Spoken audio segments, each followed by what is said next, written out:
नीतीश के साथ और नीतीश के खिलाफ क्या है बीजेपी की रणनीति। नीतीश कुमार के कट्टर विरोधी भी हो बीजेपी के करीब, पुराना विरोध दरकिनार। बिहार में बीजेपी का भविष्य तय करेंगे छोटे दल। बिहार में हंगामा मचा हुआ है। विधानसभा में बीजेपी विधायक पासवान के निलंबन के बाद ही बीजेपी ने वॉकआउट कर रखा है। सत्ता पक्ष और विपक्ष के बीच तकरार देखने को मिल रही है, लेकिन इस तकरार के बीच में भी बीजेपी साथी और विरोधी खोजने में लगी हुई है। सरकार महागठबंधन की है, नीतीश कुमार सीएम है, लेकिन बीजेपी के निशाने पर सीएम की जगह डिप्टी सीएम दिखाई दे रहे हैं। तो दूसरी ओर नीतीश कुमार भी बीजेपी के खिलाफ तीखा बोलने से परहेज करते नजर आ रहे हैं।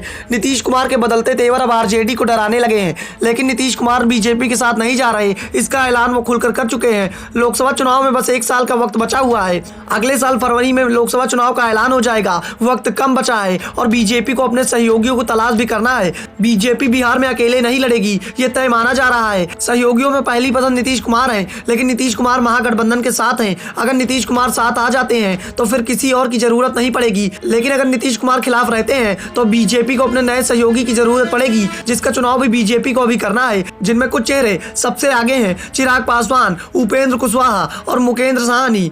तीनों के मिलने से सुरक्षा घेरा साफ हो चुका है कि इनसे बीजेपी की बातचीत काफी आगे बढ़ चुकी है। चिराग पासवान तो विधानसभा उपचुनाव में बीजेपी के मंच पर जाकर वोट भी मांग चुके हैं। चिराग को जेड श्रेणी की सुरक्षा भी दी गई है, तो मुकेश साहनी और उपेंद्र कुशवाहा का सुरक्षा घेरा वाई श्रेणी का है। सियासी नजरिए से देखा जाए तो अभी तक इन तीनों दलों ने खुलकर यह नहीं कहा है कि आगामी चुनाव में बीजेपी के साथ गठबंधन पे जा रहे हैं, लेकिन बीजेपी ने डिफेंस पॉलिटिक्स के सहारे तीनों को ही अपनी ओर आकर्षित कर लिया है और योजनाएं बना ली है। ये तीनों ही नेता सीएम नीतीश कुमार के कट्टर आलोचक माने जाते हैं और चुनाव में नए साथी की तलाश कर रहे हैं। दरअसल लालू और नीतीश कुमार के हाथ मिलाने के बाद से ही महागठबंधन के पास करीब 30% के वोटों का आधार एकजुट हो चुका है, जिसके तोड़ के लिए बीजेपी अपनी रणनीति को तैयार कर रही है और अपना सामाजिक आधार मजबूत करने की कोशिश कर रही है। चिराग पासवान दलित वर्ग से आते हैं। बिहार की 4% पासवान आबादी पर उनकी जबरदस्त पकड़ मानी जाती है। वहीं उपेंद्र कुशवाहा पिछड़ी जाति के कोयरी समाज से आते हैं। बिहार में इस समाज की आबादी 5% के करीब है, लेकिन उपेंद्र कुशवाहा को यह भी साबित करना है कि उनकी समाज में उनकी कितनी मजबूत पकड़ है,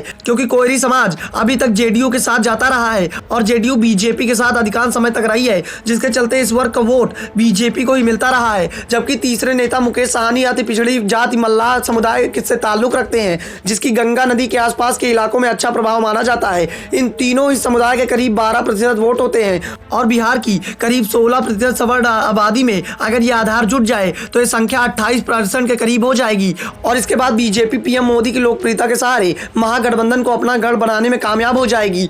चिराग, उपेंद्र और साहनी से गठबंधन की कोशिश के बीच में बीजेपी ने नीतीश कुमार से दोस्ती की उम्मीदें नहीं छोड़ी हैं। इसीलिए अभी तक बीजेपी ने इन तीनों ही दलों के साथ गठबंधन का ऐलान भी नहीं किया है, क्योंकि बीजेपी को भी इस बात का एहसास है कि अगर तीनों पार्टियों से गठबंधन कर वो इस बात का ऐलान कर देती है तो नीतीश कुमार से लोकसभा चुनाव में गठबंधन की उम्मीदें पूरी तरह से समाप्त हो जाएंगी। वैसे बिहार के बीजेपी के नेता इस बात का दावा कर रहे हैं कि अब नीतीश कुमार के साथ गठबंधन मुश्किल है, क्योंकि उनकी छवि विश्वसनीय नेता की नहीं रही। नीतीश कुमार की छवि भले ही विश्वसनीय नेता की ना बची हो, लेकिन ये बात भी साफ है कि उनके पास एक बड़ा सामाजिक आधार भी है।